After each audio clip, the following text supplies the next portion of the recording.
I did an email on this, but sadly, not everyone reads my email, so I wanted to do a podcast on this.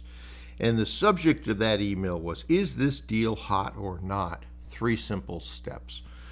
One of the things I see an awful lot of people do that I mentor is they get hung up on analysis paralysis and end up analyzing things to no end and not getting the result that they would want. So let's talk about 3 simple steps that you can analyze a deal through and determine, does a dog hunt or not? So the first step is super important, and that is the seller motivated?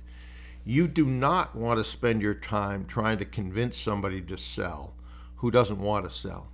Your job is to find those people who absolutely are motivated to sell, and then make sure that they understand that the goals they have for that sale will stand a pretty darn good chance of happening if they sell to you. So you don't need to go through 50, 60, 100 things that you want from a seller. What you really want to do is determine, are they motivated or not? So how do you do that? One of the simplest ways to do that is simply to ask them. That we're contacting a lot of companies and talking to a lot of companies. That's the good news. But now what we have is we've got to separate those who are mildly interested and those that have a real interest and reason for selling their business and want to do it in a reasonably short time frame. So which camp do you fit into? That's essentially what you want to do in step 1. Okay? Step 2, don't spend a ton of time getting a ton of information initially. What you want to do is to get that seller, potential seller, a mutual non-disclosure agreement, and then make a simple request. And that simple request is the current income statement, also called a P&L, and the current balance sheet, and the previous 2 years. You can get tax returns, and you are going to need those. Sometimes that's a tough thing to do when the person doesn't know you and they consider that to be somewhat personal information. So if you can get them, great. But if not, just start with the current P&L, balance sheet, last 2 years, and get those in your possession. Make that easy for them to do. And what you want to do then is take a look at that balance sheet. Take a look at, do they have a lot of loans on the company? If they don't have a lot of loans and it's essentially debt-free, that then becomes a pretty good candidate for seller finance, which is the quickest way to the goal line if you can make that work. Then also take a look at what the retained earnings are to see whether or not that's a positive or negative number. You can use the help of your team, and you should. For many people, this is a new process, so they've never been through that before. They don't know the difference literally between a P&L and a balance sheet. That's okay. That's why you have a team around you. So go back and take a look at that with your accounting director, CFO, chairman, whoever you think is the best to be able to teach you that process, and go through that. So now you've been through the balance sheet. You found that it's not smothered in debt. You found that there's retained earnings in the company.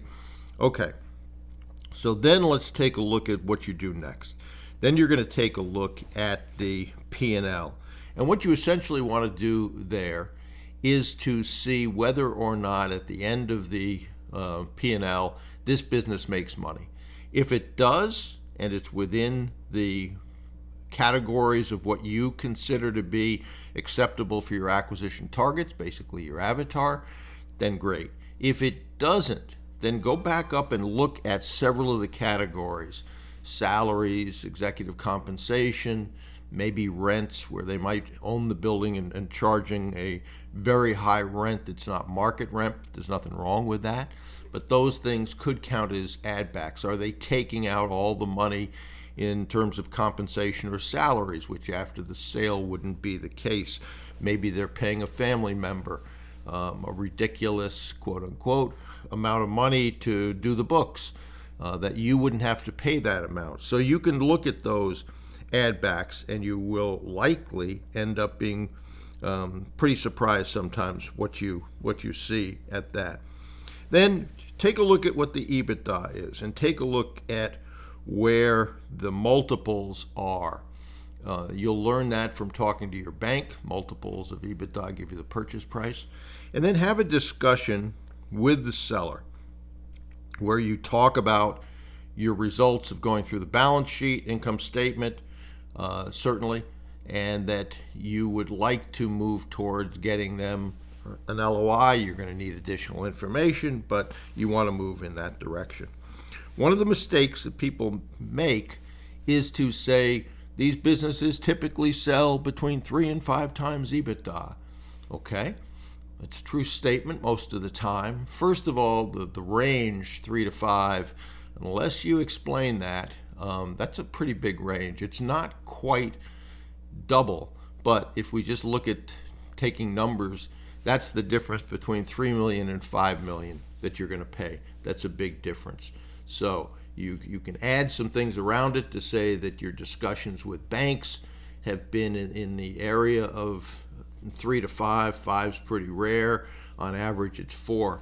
But a more important thing to do is, before you get into that discussion of a multiple of EBITDA, ask the seller, what do you think this business is worth? Sometimes you'll hear, essentially, when you boil it all down, well, I think this is a 20 multiple, which that dog doesn't hunt. Or, I think it's a 2 times multiple. So you don't know unless you ask that question first. And certainly what you're going to find out is also how good a negotiator the person you're talking to is, because typically if they're a good negotiator, they're going to not give you that number and then say something along the lines of, well, I hope that you were going to give me that number. So just be aware of that. And talking about moving to an LOI, which is going to be your third step after you've determined that the seller is motivated and the financials are such that the dog hunts, you want to get to an LOI. And it's important in that LOI to cover the areas that are essentially part of the negotiation as early as possible. Some people say, well, I don't want to put in working capital, or I don't want to put up in there a breakup fee, or whatever else it is. I'll deal with that later. That's a mistake.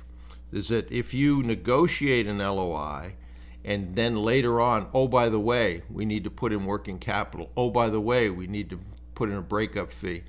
You will lose a lot of deals because essentially you have now made the seller uncomfortable. I wonder what else is going to happen here. So those are the steps to follow. And again, just the 3-step process. Identify if you have a motivated seller. Determine whether or not it's profitable enough for you. That's important to have your avatar, your ideal acquisition target.